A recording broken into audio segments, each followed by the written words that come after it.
my fellow citizens of this great country of ours, the United Corporations of America. Now, this is all about freedom. The freedom to sit on your big, fat ass all day and watch the singly greatest sporting event known to man. Welcome to the Death Race. Ready for one last dance.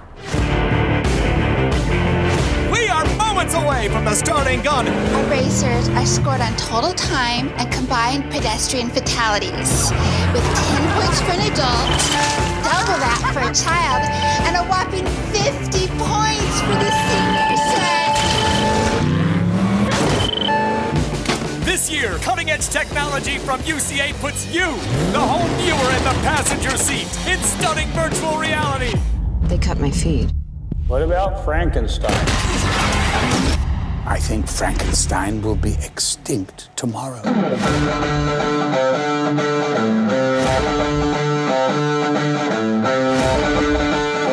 you ready?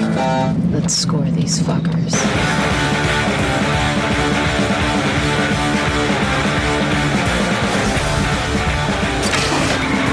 Hold on. Laugh. Yeah. See how I'm doing it? I say those points get split right down the middle. What is wrong with that?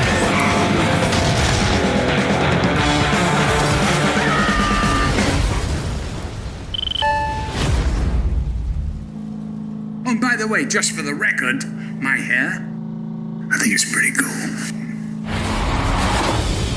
And welcome to a special episode of The Spoiler Room. I am your host, Mark the Movie Man, and tonight we have a very special guest here with us. We've got a couple of great crew members, and we're talking Death Race 2050. In the room tonight, first we have the diva of The Spoiler Room, Dawn. She's with us. Hello, Dawn. Good evening, gentlemen. And by Dawn as well, we have Andrew Shearer. He's back with us as well. Hello, Andrew. And you're supposed to call me lovely, man. I'm sorry, I missed the lovely. The lovely Andrew Shearer is with us tonight. Lovely. Thanks, man. You're welcome. I'm good, man. I thought we were going to talk about La La Land, so I'm no, the fuck out of here. And our very special guest in the room tonight, he is the director of Death Race 2050.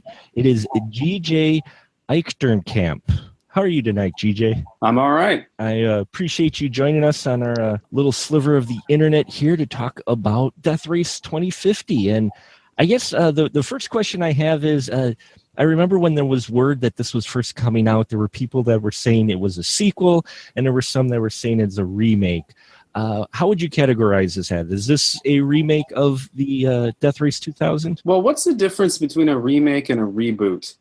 Can anybody tell me that? That's a god. Didn't we do a whole show about that one time? That was our very first episode, trying to figure out exactly what the difference is, because I still am not sure.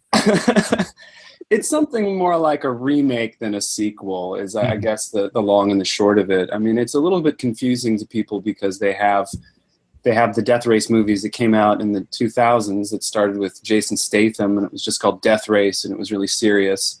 And then there was a few more of those that went straight to video.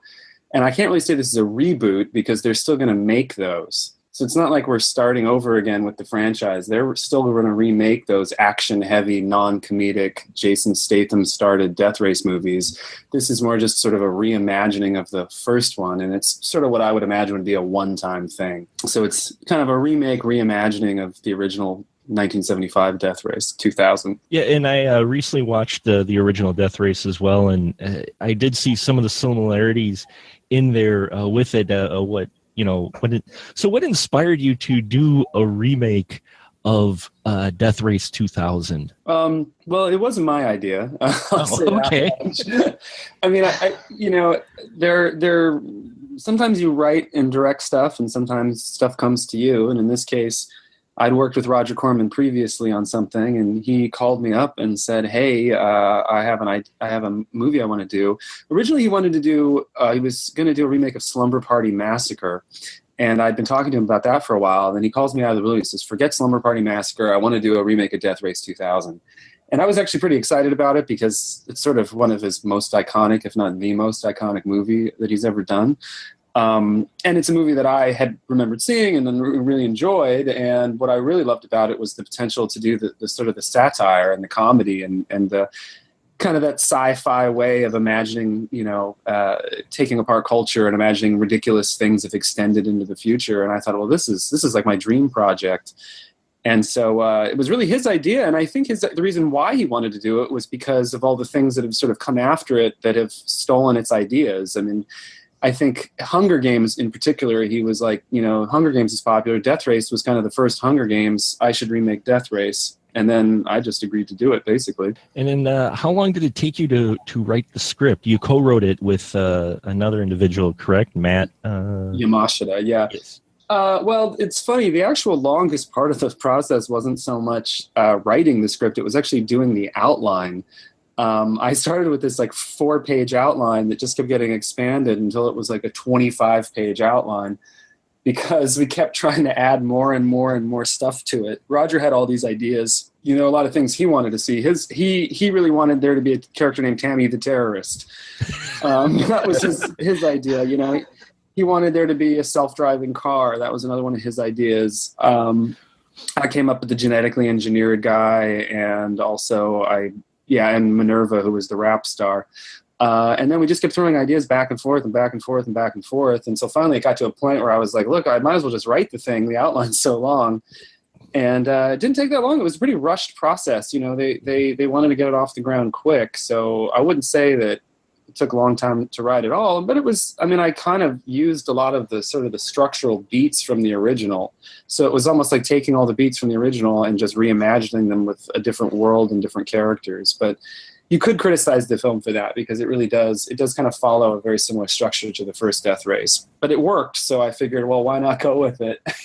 Change some significant things, but the 5 drivers and the 5 co-pilots and all that thing and the resistance spy, it all seemed to be hard to imagine redoing Death Race 2000 without all that stuff. Well, the way the story is structured, I always thought too, is one, it doesn't necessarily have to be linear. It is kind of a story that you watch this and you could almost work it in as being a sequel in a way. There's no sense to it. It's a crazy world. You can pretty much get away with anything. It could have been a sequel. It could have been that the original Frankenstein's revolution failed, and we're back to where we started from, and they've just been calling guys Frankenstein forever. You do the old history repeats itself. Sure. Hollywood, big name, the big street wide release, huge expensive films have been doing that for ages. So, it's you could easily do it, fit it in there as well. And so, I liked all the beats and stuff. Were there specific scenes, favorite scenes of yours that you really wanted to kind of work into the film, from the original?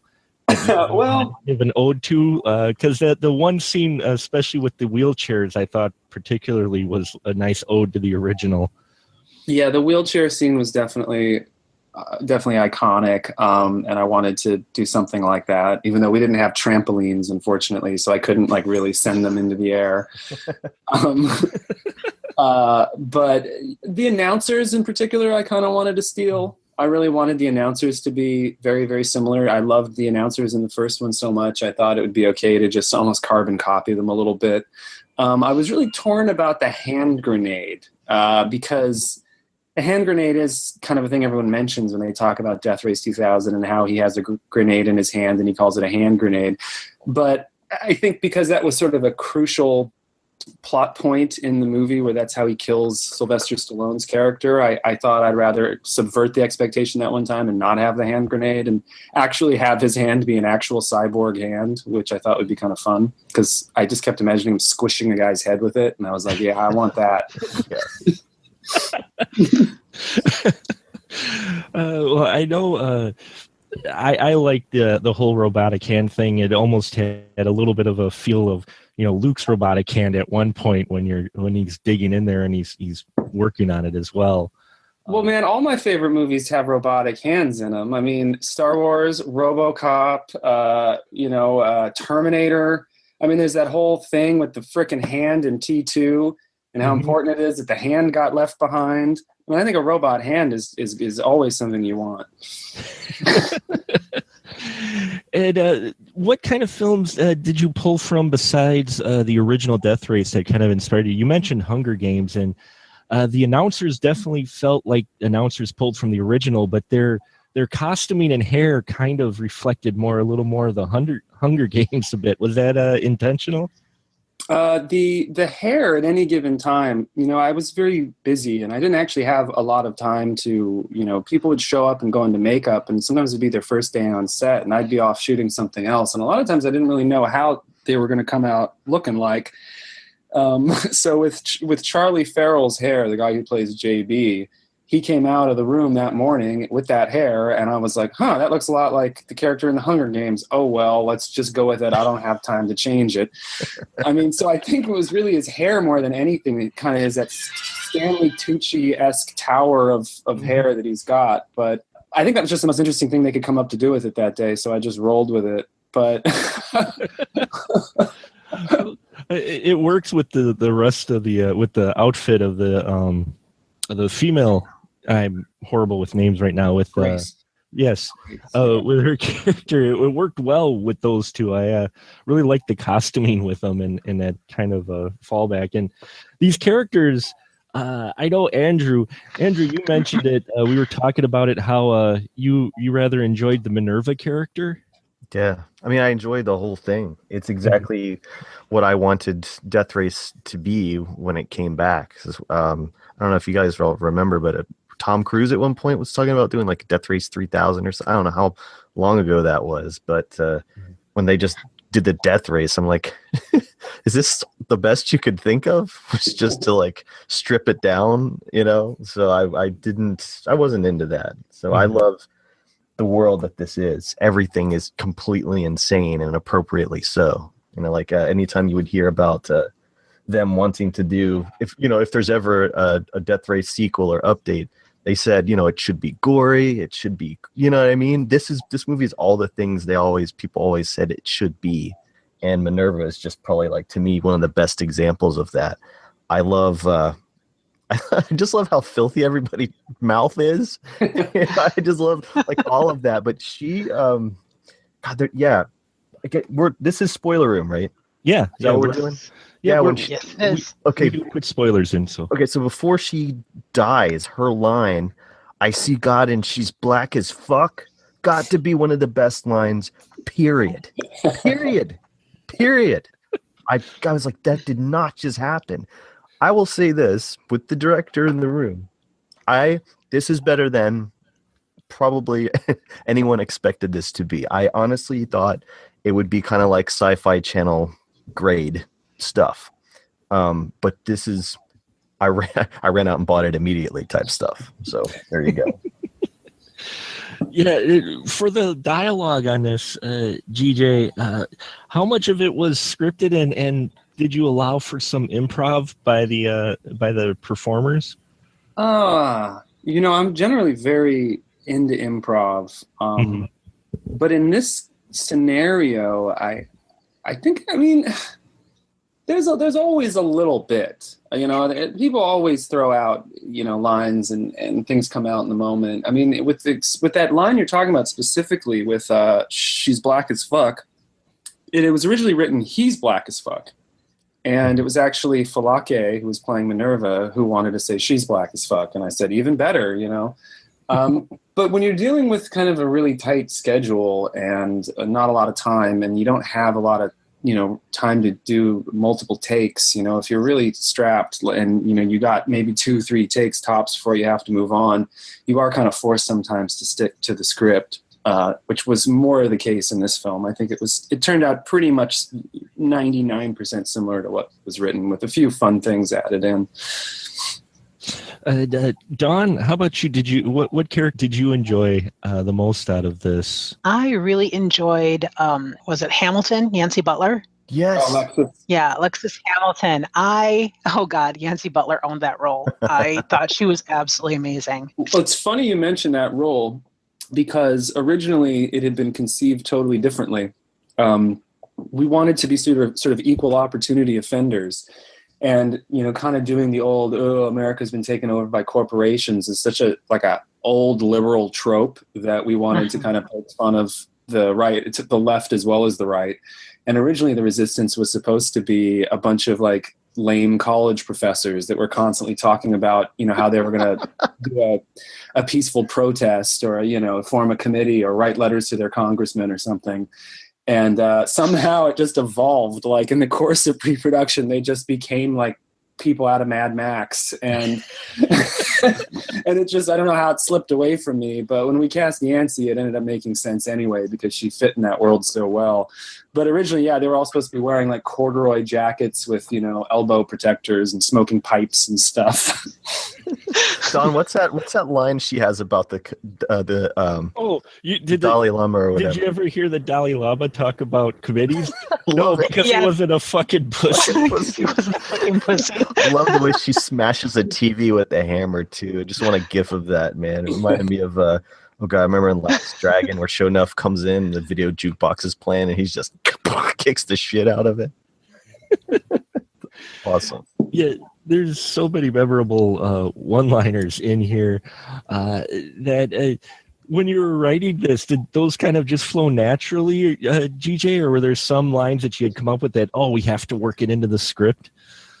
Well, I can honestly say that I'm not that funny as a writer. I'm the more the structure guy. I kind of came up with a lot of the bigger ideas. I've been obsessing for years now with this idea of gross, what is it called? The guaranteed minimum income, and the future of unemployment and automation. And I came up with the virtual reality stuff. I kind of had the big sort of world ideas, but I'm not a funny, I'm not good at writing jokes. And so really most of the funny dialogue was Matt Yamashita. He's really the guy who writes those things, and I don't know how he does it. Honestly, it's magic to me because I don't know. I don't think I could come up with stuff like that. And there's one character in particular. Now, I first have to ask, how long ago was the script written before you started shooting it? It was written. Let's see, what is it? It's 2017 now. Okay, so 20 would have been written late 2015. Okay. Yeah. And the only reason I asked that is because you have the character of the chairman played by Malcolm McDowell. Did you think your script was ever going to be prophetic? No. No. At the time when I wrote it, or when Matt and I wrote it, we had this running gag that it would be hilarious if the film had Nicolas Cage doing an impression of Donald Trump as the president of the United States of America. And we thought that would be just the end of everything we'd ever wanted to see in our lives.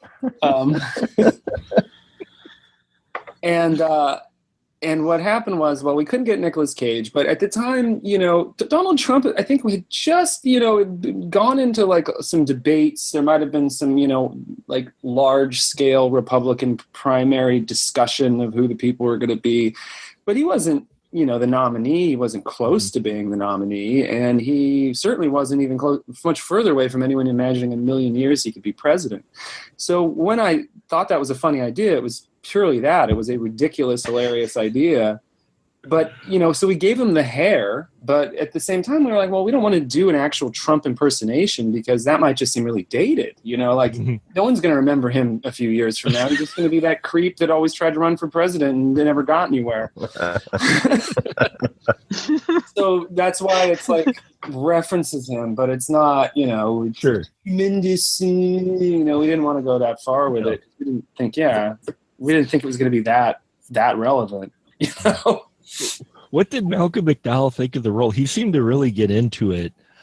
Yeah. Well, he called me. We shot in Lima, Peru, and he called me up, and he was just like, oh yeah, typical great scenery chewing, ridiculous bad guy. It's fun. I love it. I think for him, he likes having fun, but also I think he sort of enjoyed the world, and I think that it appealed to his sensibilities. I think some of the people that we could have gone to for that role might have maybe been offended by the script, but I get the sense that he actually has an equally perverse sense of humor as I do, so he seemed like he really embraced it. And yeah, and I think he just Caligula. Yeah, exactly. Not him. That did have kind of a little bit of a feel to it in his office with a lot of the topless people who just stood around by him.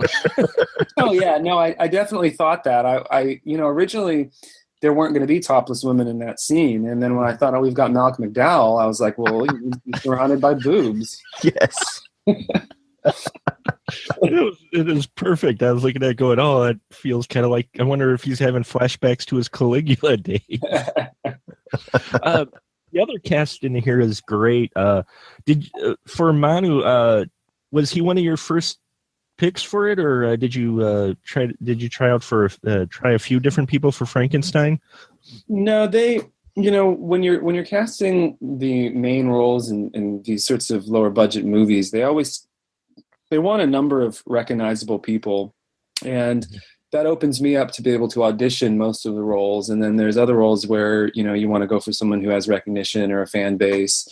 And they kind of gave me a huge list of people that Universal gave me a list of people that they thought, would be appropriate. And I combed through the list and I was like, well, this guy, I looked him up and I said, this guy seems like the best guy for it. And, watched a ton of his stuff, and then he was the first one we went after, and he said yes. So it was kind of like a thing where it was a little sight unseen, where I had to sort of cross my fingers and hope that he was going to be good, because at a certain level you don't audition people anymore. Mm-hmm. Once they're successful enough. Yeah, because I liked him. I've watched him in a couple of his other, besides Arrow, I watched him in the film Beta Test. So when I saw that he was Frankenstein, I thought that was a good choice, because I like it because he can do that kind of grovelly voice and such. So yeah, and that was the idea, is that I tried to imagine that this character would be sort of a parody of masculinity, and when I watched all of his stuff, I thought it'd be kind of funny that you could have this guy who starts off in this mask and he's like, everything I say is going to be rude for no reason. Get out of my way, lady. And then he takes the mask off and he's just like, God, it's itchy. God, it's so, that he sort of portrays this idea of this typical kind of gruff masculine guy, but then you kind of find out he's just this normal dude with a normal life. He's got a dog, he's got to clean out the litter box, he's just trying to do his job. His face gets itchy sometimes, he doesn't like it. It just had to be fun to try to humanize that type of character, watching Bruce Wayne on the toilet or something. Don, I was going to ask you, did you have a favorite scene in here that you maybe wanted to ask GJ about at all out of the film? I know there were a lot of great moments, but was there one in particular? So I had a couple of scenes that I really enjoyed. One of them, and I'm just kind of going to throw them all out there, and if there's anyone you want to particularly mention, that would be awesome. But I like the cat scene, the cat playing with the butterfly. I laughed. I wasn't expecting that. I should have been, but I wasn't. So there was that scene I really enjoyed. I enjoyed the scene at the hotel, the fight between Perfectus and Frankenstein, quite a lot. I thought it was the scene where Perfectus kind of broke. Oh. And he was trashing the room, and he put the chair over his head, and just watching him spiral into insanity. I enjoyed that scene. I enjoyed the way it was shot. I enjoyed the complete, he was breaking, and I thought it was really well done. And then the last bit, and it was just the very, very part at the end, where Frankenstein, it was at the very, very end when Frankenstein were talking and the world had ended, the race was over, and everything was all chaos and anarchy. And she asks what they were going to do next, and he said, well, somebody's got to repopulate. Yeah. And voice is perfect. And he looks at her with that, I can't believe I just said that. Well, I can tell you stories about all of those scenes. Are you ready for them? Yeah. Yes. Dude, there's no director commentary. So this is all we can get, right? So the cat scene is actually based primarily on a long-standing Hollywood screenwriting book called Save the Cat. Do you guys know about Save the Cat? Yeah. Well, the problem with Save the Cat is that it's become literally codified into absolute law. The structure in Save the Cat, the 3-act structure that is provided, and the beat sheet that is provided, I don't know if it's like 15 or something sort of turning points in the story, has become the absolute 10 commandments of screenwriting. And really, it's really impossible nowadays to find a script that doesn't follow the Save the Cat beats, like moment for moment for moment. And I just thought it would be funny if they had an actual opportunity to save a cat, because the theory in the book is that you have to have your main character do something in the very first 10 pages of the script that makes you like them. And in an 80s movie, it would be climbing a tree to save a cat. So I thought it'd be funny if she wasn't going to save the cat, but he was. But the funniest thing about that scene was when we went out to shoot it. So the thing most people don't know about like action movies or movies with action in them, or even movies in general, is that you have a second unit, and that second unit goes out and does a lot of the stuff that doesn't involve the actors. So they go out and shoot like establishing shots. They might go out and shoot drone shots. They might, in an action movie, they're usually the ones who are doing all of the action. They're out there shooting the explosions and the car chases and things like that. So the exteriors of that scene were shot by the Peruvian second unit, and they had this cat that they couldn't figure out how to get it to stay in the road while they were shooting. They were, we weren't ever going to run the car at the cat, but they wanted at least a shot of the cat in the road, but it wouldn't stay in the road. And every time they'd run the camera, it would walk off. So they put this like pile of raw meat on the ground for it to eat. And I get this footage back, and it's his cat, like whose face is covered in like blood, like scarfing down, just eating this meat. And I'm like, oh man, that's not that cute at all. So I told the prop department to make a butterfly prop just by printing a picture of a butterfly off the internet and gluing 2 of them together and putting them on a string. And we took the cat and just basically shot him on the studio lot, like basically in a parking lot. And I wasn't convinced it would actually intercut at all. I was convinced that it was going to be really obvious that the cat playing with the butterfly wasn't the same cat that was on the road, because they look completely different. But somehow I think I got away with it, because the cat playing with the butterfly was way cuter than the cat eating the raw meat. The other thing I can say is in that fight scene, this is kind of funny. That was Bert Grinstead, the guy who plays Jed. That was his first scene ever. He showed up in Lima, and we had scheduled it so that unfortunately that was the absolute first thing he had to do. And and he never worked with me, and he didn't quite know the tone of the movie, necessarily, so I was like, no, go crazy. And he's like, how crazy? I'm like, there's no such thing as too crazy. He's like, I don't believe you. I'm like, no, believe me. One of the things I think some people have misunderstood about the whole Perfectus and his masculinity thing is that it wasn't ever that I was trying to say like, oh, he's gay and he's in the closet and that's what's funny about it, or it's lame because he's gay. It was more just sort of a take on the idea of these ultra masculine, buff, chiseled supermen that you see in these movies, and sort of the idea that seeing these ripped hard bodies fighting, rolling all over each other with their sweat dripping in each other's mouths was just such a silly, very hot homosexual thing. And so originally the song was Gay Bar, but I couldn't afford it. So I actually commissioned a song for that, where I had a guy I knew write a version of Gay Bar that ended up being called Boys Night Out, and that ended up being the song. And really the thing with Jed was, it was not so much that he's gay or not, it's just how much his masculinity is important to him, and what a toxic mindset that is. And that was really more what I was trying to talk about there. And then the other thing that I think you mentioned was the sort of the riot scene at the end and Frankenstein's call to arms, if you will. And I always thought, I mean, not to criticize the original because it's still probably way better than Death Race 2050, but one of the things I always thought was that it ended on this wedding, which seemed, you know, really not punk rock to me to end on a wedding. It seemed like the opposite of punk rock. So I thought, you know, I think a real cult movie should end with just anarchy. A real cult movie should end with the end of the world. I think all my favorite cult movies kind of end with someone holding hands while nuclear bombs go off. And and I thought, like, so really this is a character flaw in on Frankenstein. This is him he's being told, you know, the people will listen to you. You need to fix the world. And he keeps saying, oh, the world's too far gone. The world's too far gone. And finally he has his moment where he takes the mantle and he looks at the camera and he says, okay, I'm going to fix the world. I'm going to set it straight. And his idea of setting it straight is just telling everybody to hit the streets and just, you know, slaughter each other and see who's left standing. Because when it comes down to it, there's too many of us and we're mostly weak. And really the only way to fix the problem of the human race is to cull like 90% of us. And that seemed to me like a way more punk rock ending than them getting married and becoming president, or, you know.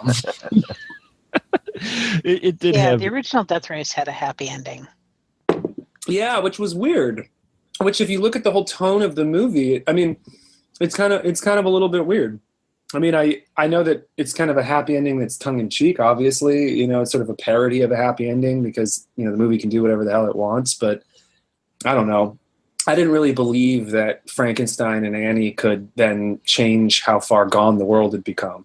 You know, it'd be like saying if Bernie Sanders became president tomorrow, all the you know, white nationalists in this country would somehow calm down.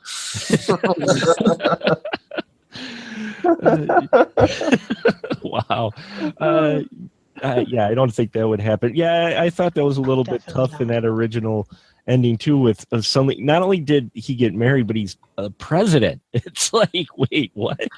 Yeah, and if society has degenerated to that level of sort of, you know, moral absence, just a complete lack of like respect for human life, I don't know what Frankenstein the president would do to change that, you know. Can't quite lead by example, I guess. No, exactly. Andrew, how about you? Did you have a specific scene or whatnot that you maybe wanted to bring up? One of your favorite scenes besides the I've seen God. Oh, that was a line of dialogue. Yeah. No, that was just wonderful. No, I like the idea of a movie that can do whatever it wants, and I think that you know, Death Race 2050, this actually takes a lot of opportunity to improve upon some of this stuff, but it's still, I swear, when I was watching, I was like, you could freeze frame some of this and freeze frame the old one. It really looks the same, which to me was fantastic. That's on purpose. Okay, I want to hear about this then. Instead of picking out a favorite scene, I want to hear some more behind the scenes type stuff, because that is the most delightful part about this movie, I think, is how well it fits. You could watch them back to back. Well, the thing is, you know, I had to make certain decisions stylistically and tonally based on what I was given to work with, and you know, it being Corman and the budget being what it was. I mean, you know, you've got you know, some money, and you know, it wasn't like it was a completely, you know, like a zero budget movie, but it was a very low budget movie, and it's hard to do the future and to do cars and costumes and racing and action. It's hard to do all that stuff. You know, usually if you have a budget, you kind of focus on the one thing. But these old school Roger Corman movies were trying to be similar to A-level movies. You know, they wanted to have their cake and eat it too. So it was like we wanted to have the costumes and the cars and the racing, and we wanted all that stuff.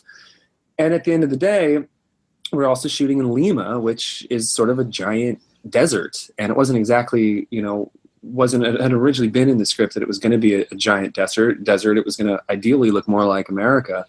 And so as we were shooting, it sort of occurred to me that there were going to be aspects of it that were going to seem like a B movie. You know, we weren't going to fool the audience into thinking it was in a movie. It was going to be, and it was going to have the look and feel of a B movie. but I didn't want it to feel like Sharknado. I didn't want it to feel just like cheap for the sake of being cheap. So somewhere along the way, when we were color correcting it, I basically said, well, let's try to put like a 70s film filter on this. Let's take a 16 millimeter film filter and put it on this and try to match the sort of Technicolor look of film stock from back then. And so ultimately we tried to actually match the look of it and to fit, to try to say like, hey, to the audience, hey, this looks like something from the past. This is going to feel like something from the past. This isn't going to be your typical digital movie you see on Netflix. I wanted the look of it to feel like the original Death Race, to sort of give the audience an idea that like we knew what we were. Because if the audience doesn't know that we know that that's what we're doing, they're going to be like, what is this? Why is this not Death Race with Jason Statham? I wanted it to be very clear that that was the sort of genre we were aiming for, And that was something we definitely tried to match. And that's really what the color correction, that's something you do in post for the most part. And then the rest of it was just the fact that it was a genuine B movie, and a B movie is a B movie, and you're kind of given the resources you're given. And so in a way, the Corman money kind of equals the Corman look at the end of the day. Yeah, there's a sticker on the thing that says "All New from Roger Corman," and I would imagine anyone who would pick that up and see that should know what that means and should know what to expect. But for me, this is what I was hoping for, and I was really glad that I got. But you were talking about the beat calculator, the beat sheet, or whatever, and how now you can watch pretty much any movie. You're like, okay, now we're at Dark Knight of the Soul, Dark Knight of the Soul, yeah, and then it just goes. And what I wanted to know is that, like, when you hear filmmakers talk about their Roger Corman stories and all of that, a lot of them mention how page da-da-da, he wants nudity, or page da-da-da, he wants violence. I wanted to know, with as far as putting the structure together like that, were there any requirements like that you had to hit? Because I know with Paul Bartel, his wasn't violent enough, and they had to go in there and make him do some more violence or add it themselves. What were your parameters as far as the exploitation type content was concerned? I mean, I basically stripped the original down to a skeleton of beats, and then I just sort of made sure that, I kind of just knew it because we were doing 3 days. It sort of just dictated itself, Race starts here, first kill here. Mm-hmm. X amount of time has to pass before you probably have to kill someone else. The first night in the hotel, characters talk, wake up, next kill happens here. So all that stuff was pretty straightforward. I think that the more difficult thing was the nudity. Roger really wanted a lot of nudity, and I'd never done nudity in a movie before. I always kind of prided myself as the kind of guy who wouldn't really sacrifice getting a good actor for someone that was willing to get naked, and never really wanted to be in a situation where I had to say to somebody like, okay, take off your clothes. Sure. But he really wanted a lot of nudity, and I felt like he was right to some degree, because that was in the spirit of the original. So my logic would be to get the best actors I could for the lead roles, and then just try to stock the secondary characters with people that were willing to get naked. And so all of the proxies were going to get naked. That was the original idea, all of the co-pilots. Uh-huh. But as it turned out, finding a person in Lima who could speak perfect English, act, was good looking, and willing to get naked to play one of those proxies was basically impossible. Wow. There just wasn't a large enough pool of actors. There wasn't a large enough pool of English-speaking actors, and there sure as hell wasn't a large pool of English-speaking actors willing to get naked in an extremely conservative Catholic South American culture. Sure. So it ended up just being extras. It was like they could find me extras, and I started reimagining the whole movie at that point, where I was like, okay, maybe there's just topless girls in that bar. Maybe that's the thing in the future. You go in a bar, it's fashion, toplessness. Put him in the scene with Malcolm McDowell, Yes. But he was never, ever happy with the amount of nudity that was in it still. And I was sad to disappoint him in that regard, but it just wasn't easy. It just wasn't something that was easy to get in Lima at all. Dawn, didn't you have some kind of observation related to the nudity that you were going to mention? I didn't. No? Like, Were we just talking about so. titties before the show for no reason at all then? we're Pretty much. we were okay. Yeah. we were just talking about boobs before the show, so that just because. Yeah. Well, I mean, you can't talk about 70s movies without talking about, I mean, they, naked people all over the place. I mean, Yeah. I thought it was hilarious that at the beginning, when the guy was doing the virtual reality glasses and goes up to this topless woman at the bar and it turns out to be his grandma. That was great. That was great. Yeah. Well, there's male nipples. I mean, Perfectus is super, what I'm saying? Like in the 70s, that probably would have been a woman doing that, right? I mean, he spends like a good amount of the movie in a thong. Yeah, so I think you're covered. A bedazzled tongue. Yeah. Nipples are nipples. It's 2017. I mean, it was a weird thing because, traditionally, I mean, where it does break from the formula is that the Annie character would have been naked half the movie. Mm-hmm. And I do think in a way times have changed. I think taking your female lead now and, forcing her to do gratuitous nudity for absolutely no, had there been an extended shower scene of her, I just feel like that's a way that we've changed, or that's the way I'd like to think we've changed, where we'd be like, no, man, you didn't have to make Annie get naked. She was your strong female lead. Like, shit. Why'd you throw her on the bus like that? Oh, you had him pass the Bechdel test and singing at the same time. And I just want to say about that Bechdel test, I didn't write a scene just to pass it. That scene had always been in there. When they asked me what the name of the bar was, I said, call it Bechdel's Bar. That was more of an afterthought. It's not like I put that scene just in there to pass it. Yeah, but some of us really appreciate that kind of stuff, man. It's great. What I like, what I was wondering about it is, I did notice, even though you have a lot of crazy and outrageous stuff, and it seems like, as I kind of mentioned in my review, that you kind of just took the hinges off and flew with the script. There are points in the script where it does get a bit serious, and I like that. Was that intentional with the script of trying to balance out kind of the craziness with, well, now we actually have kind of a serious part, like the dialogue between Frankenstein and his, Annie. Annie, thank you. Frankenstein and Annie, when they get to the room at the second night, where she's, it's revealed she's resistance. There's actually, I like that scene, and it's actually kind of serious. And then there's also the scene with them on the balcony. Was that kind of worked in there intentional, kind of give it a balance? Yeah, I mean, at the end of the day, I mean, Roger said this from the beginning, and I agreed with him, was that you still need something human to anchor the film. And if the relationship between those two doesn't work, you don't have much. I mean, you're coming back to two people that you're actually supposed to be invested in. You can't really have a movie that's just all anarchy. There has to be moments of humanity. And I wouldn't say we dug super deep with those two, but I mean, I tried in my own weird way to humanize them and make them kind of the only two real people in a crazy world. Looking back at it now, I sometimes think sometimes I worry that it feels like a clash in tone, or maybe it doesn't translate. But hearing that you enjoyed those scenes is comforting, because I did invest in them in a different way.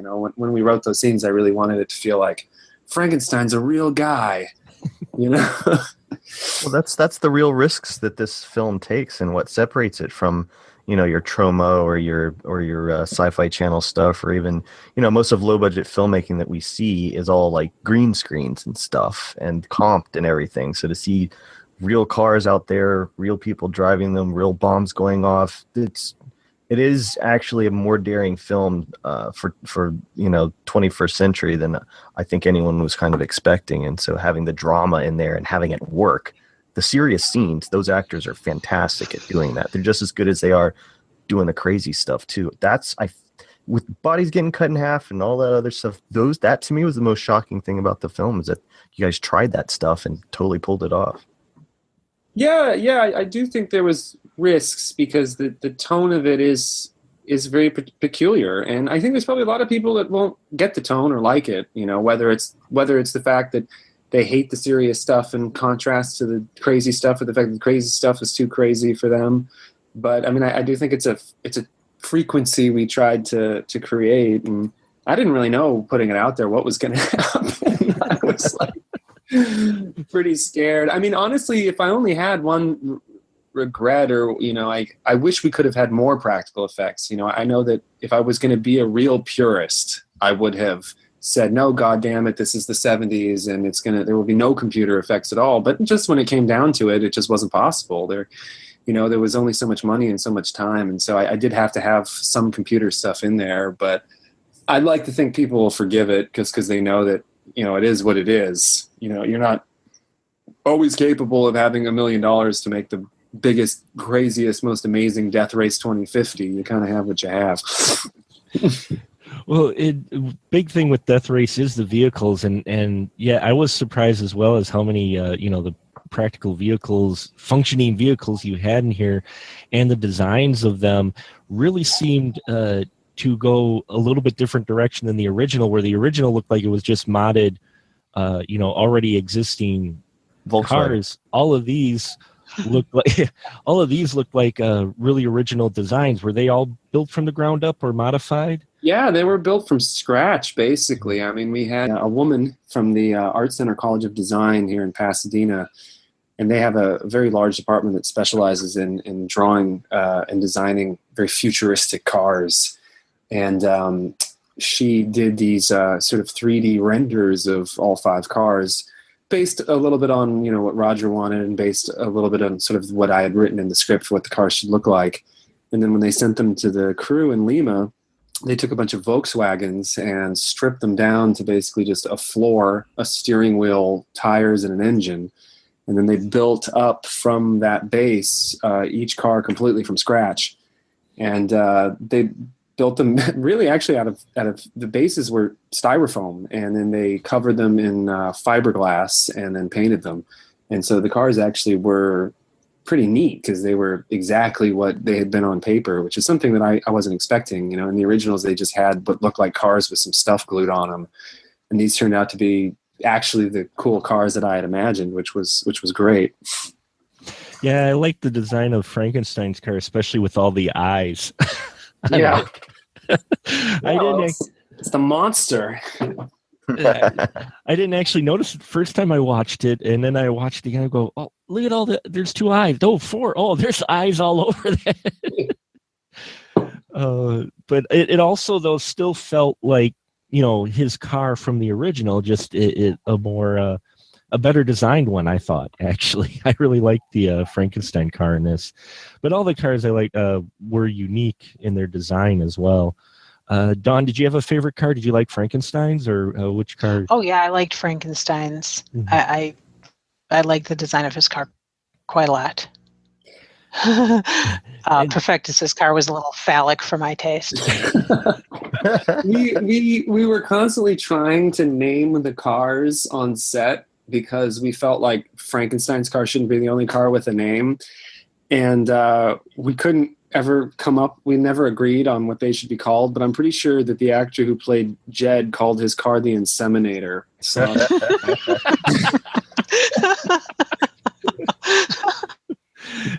And I liked how you kind of played it up with the character too, with Perfectus, is the shtick that kind of Sly Stallone's character had in the original, where he took out his pit crew. Only Perfectus, every stop, he's taking out the crew. Yeah.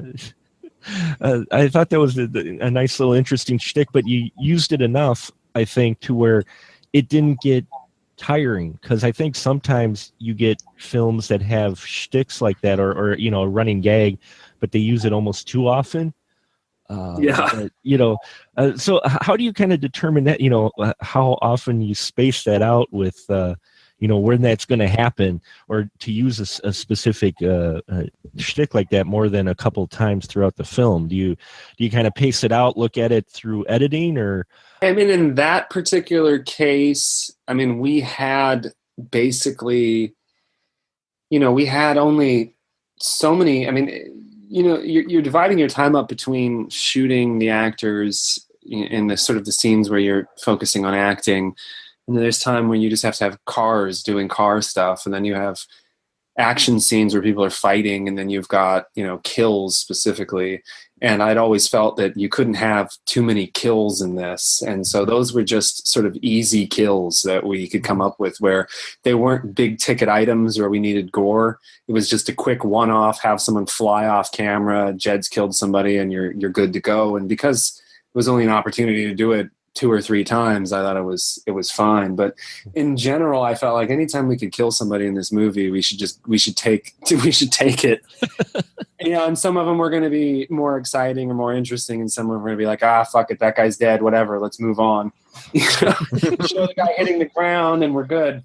There was a good head squish in one of those scenes. I think it was when the white people were getting run over. It's fantastic head squish. Yeah. Oh yeah. Well, a lot of that's the sound effects too. One of the things that really helps kind of sell it. When you don't have the amazing budget to do the full-on effects, it's sometimes just a great, disgusting sound. Just sweeten the head. Just a skull-crushing sound combined with a brain splatter. It's like does 99% of the work for you.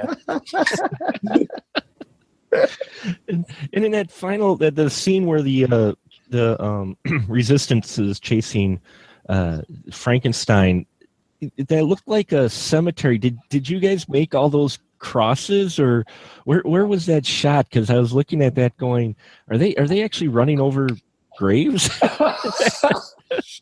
Well, so basically, it proved to be very difficult in Lima to get the streets closed down. There wasn't really the same sort of presence there is, say, in LA, where they put a notice up on everyone's door saying they're filming, and then they have police go up and down the streets and clear the roads. I mean, there wasn't a lot of places in the more developed areas where we could film and really be able to control the environment so that there weren't people wandering up and down the streets or cars everywhere. So a lot of the places we filmed were actually military bases. And in the military bases, you have these buildings and roads, but you get permission from the government, and then they tell everybody to stay the heck out of there. So that was actually on a military base, and what we ended up doing was building the crosses. They just made hundreds of these little crosses and stuck them into the ground. And at one point, we were going to blow up a casket, and the idea was they were going to build this casket and they were going to blow it up, and then bones would fly everywhere. And it was just the funniest thing, which you couldn't get in Lima. Like when it came to blowing things up, they could do it until the end of time. They could, those gasoline explosions were all real. But when it came to them finding a skeleton for me, not possible. They couldn't do it. They could not find a skeleton. They were like, I'm like, don't you have a Halloween store? Like, go get a fucking plastic skeleton. I don't care. And they were like, nah, we don't do Halloween, man. That shit's messed up. Like, oh no. It's like, that's not cool here. We don't do that stuff. That's like devil stuff. Wow. We learned something about Peru, I guess. No, I learned a lot about it, but yeah, it was funny because there were things they could do, they could do great, but I never knew when I was going to come into a roadblock. And so there ends up being a coffin that explodes technically, but there's nothing in it, so it just kind of looks like some wood or something. That scene, I don't know if you notice, there's just this random like wood that blows up. Now we will. Yeah, but that was just an army base, and they had an artist come out and paint all of those paintings everywhere. And a lot of the times I would just wing it. I noticed that he had a painting of Jesus on one of the walls. So I was like, okay, well, let's have a guy fall into a cross, in front of the Jesus painting. Like, let's do it. But that was okay and Halloween wasn't. Yeah. Killing me. Halloween, not a thing in Lima, just in case you were wondering. Jeez. Impale in front of Jesus, no problem. That's the thing about filmmaking people don't realize is that like you're in a situation where you just do what you can do. Like you're not always, it's not like you're like every moment it's everything you envisioned. You kind of get into a situation, you go, okay, I'm on an army base, there's crosses, there's a painting of Jesus. I don't have a skeleton, but I got this Jesus painting. All right, now what are we going to do here? Like, it's kind of how it goes. And I think people don't realize that sometimes, with especially films on a limited budget, you're doing what you can, not necessarily that you want to do, but people I think sometimes miss that point. Oh, they always miss that point. And you know what? But I don't expect them to, like, here's the thing. I don't think anyone should ever forgive a movie for being cheap, right? Mm-hmm. I don't think you should ever forgive a movie because, it didn't go well, or they didn't have money, or, somebody got sick, or, there's a million things that can mess up a movie. And I don't think an enjoyment of something should depend on your preconceived notions of it. But I don't think it should ever be, but the director had cancer when he was making it, so give him a break. Like, I don't think art needs to have an apology. The only thing that bugs me is when people like call me out personally. That's the thing that bugs me. Where they're like, Echternkamp chose to blah, blah, blah. And I'm like, I did not. I didn't know. You don't know who chose to do anything. Shut the fuck up. Yeah. Oh, that's great. That was what I was going to ask, because my friends, everybody that I know that was anticipating this from the trailer loved it. What the reaction has been to this movie. I mean, you're not like on Twitter reading what people say, are you? I would never do that. Does it hurt? Are you asking me if it hurts? I'm not. I don't think I'm. Maybe I can be asking if it would hurt me. I mean, we can. No, look, I had very realistic expectations for this. I have so I've done, and I think this is definitely a good place to. I think this is definitely a natural conclusion to our talk. Sure. I done. First thing I ever did was a documentary about my crazy parents, and it was probably the truest thing that I could ever make. After that, I did a remake of that film with Rene Russo and Oliver Platt playing my parents. I think it was good, but I don't ever think it could compare to the original. And both of those movies went to Netflix last year, or the year. No, it was last year. And I read the comments on the documentary. In the documentary, I still believe to this day is probably the greatest thing I'll ever make, because of the fact that it's the truest thing I could ever make. I mean, it's real people, and it's people that were my family, so I was able to get something out of them that I don't think you could ever get making any documentary. And the comments on Netflix were like, these degenerates, this director should be working at a gas station, not making films, and all the things people said. And that was a good movie, like a solid, straightforward, not culty, not B-movie, not throwback to the 70s. That was a straightforward documentary film, and anyone who watches a documentary should know what they're getting themselves into, right? It's not like you're saying you're watching Star Wars, you're watching a fucking documentary. Yeah. Your expectation should be to see a real story told in a very subtle way. Mm-hmm. And then the remake had a similar response, where people are like, oh, fuck these degenerates, these imbeciles, gas station, fuck this guy. I think that both of those movies now have like a 6 out of 10 on IMDb from some 200 people that bothered voting. I definitely didn't think that the average person was going to love Death Race. I thought that a lot of them were going to only be familiar with the Jason Statham movies and have their mind blown by just how ridiculously wrong they thought this went because of what they were expecting. I thought a number of people would, just not be on the vibe, just not like the humor or relate to it, which is totally natural in anything that's comedic. But honestly, if this film was liked by more than 1 out of 3 people, then I think I'd be failing. Right? I mean, if this movie was beloved by all like Finding Nemo, then I feel like I would have done something horribly, horribly wrong. So true. Very true.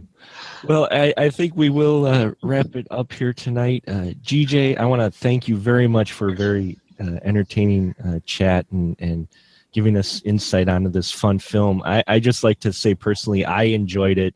it was actually a lot better than, in all honesty, when I first heard about it coming out. I was like, okay, and then saw it, and I was my mind was blown by this film, of just how the energy and how much fun it was. So I really appreciate you taking time to talk to us tonight about Death Race 2050.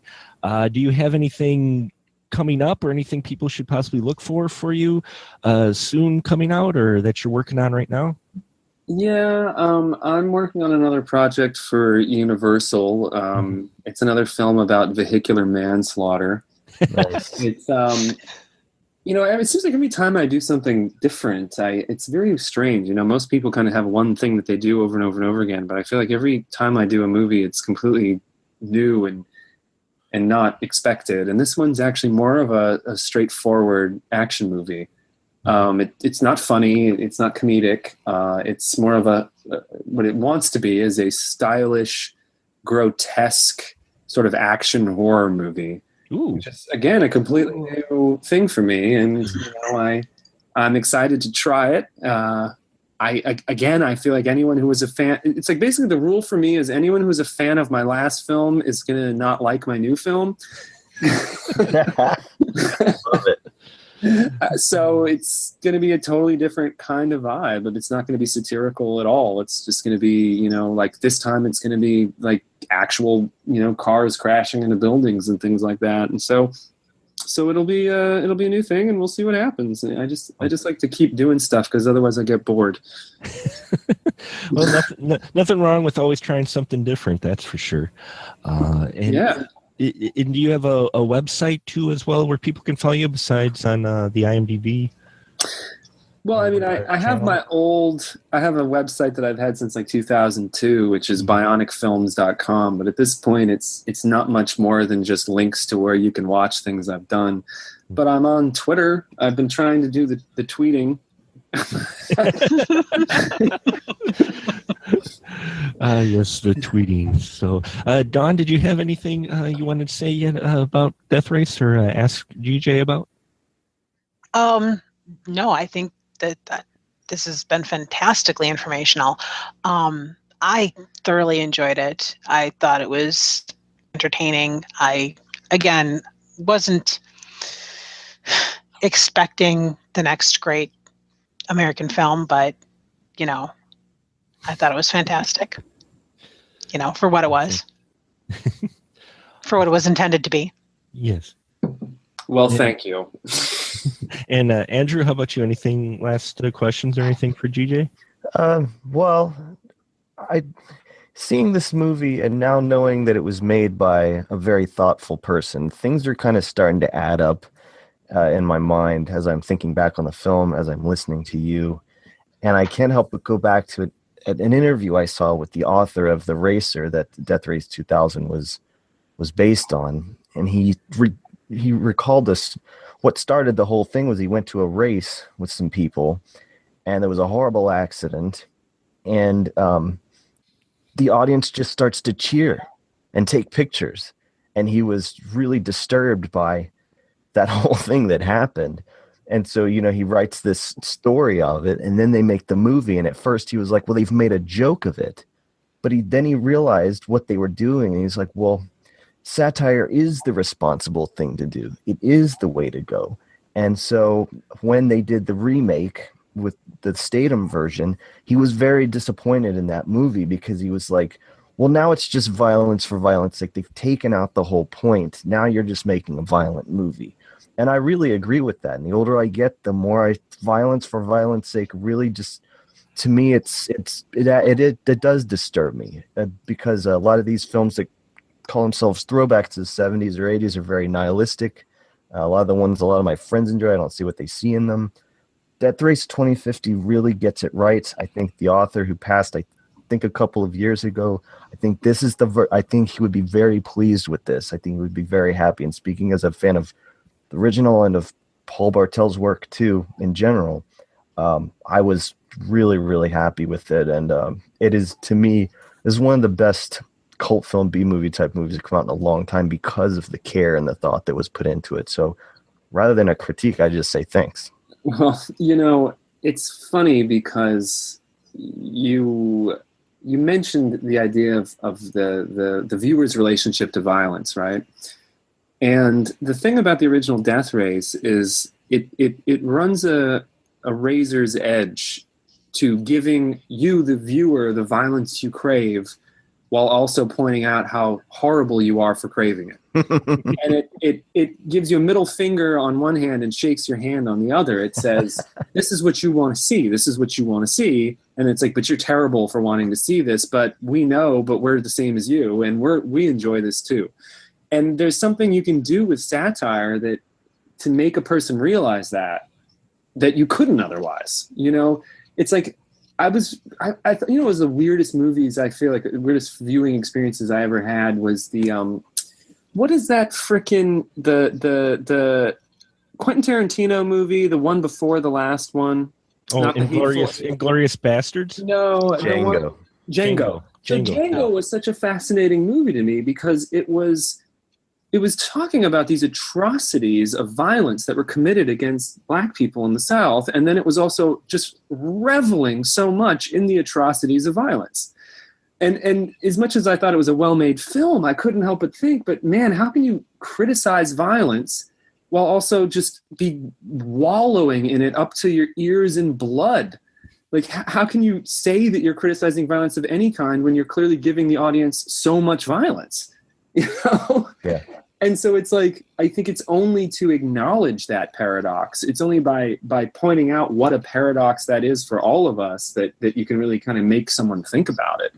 And I think that was the strength of the original. I don't think that this new movie necessarily retreads that because the original did it so well. But, you know, I think that's an essential question of humanity is why is it that we are so kind to the people we love while at the same time standing up and applauding when Arnold Schwarzenegger rips someone's balls out? Exactly. Oh God, I think about that all the time when I see that stuff now. You know, and you can't answer that in any way that I think isn't going to acknowledge the complexity and the humor and the ridiculousness of how strange we all are. Yeah. No, someone wrote a good essay about Commando and how he was a psychopath. Yeah. It was very interesting a couple of years ago.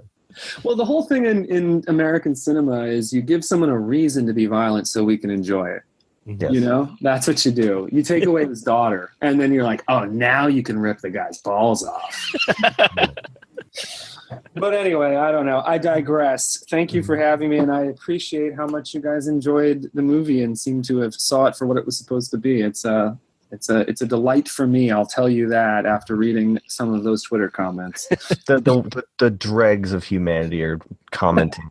I mean, you know, no one has anything to say unless it's bad, or was it joy or outrage? Those are the only two things you could possibly express. Yeah, mostly outrage. Yeah, well, unfortunately. Well, thank you, GJ. We're going to wrap it up here tonight. I'll put links here for his stuff on the website for the post, folks. We appreciate you tuning in. Hope this wet your whistle to go watch Death Race 2050. It's out on Netflix now. It's out on video on demand. It's worth a watch, especially if you're a fan of the original or if you're just looking for a batshit crazy time. This definitely is one of those films you should watch. So thank you, GJ. Thank you, Dawn and Andrew. And we will say good night. Good night. So long.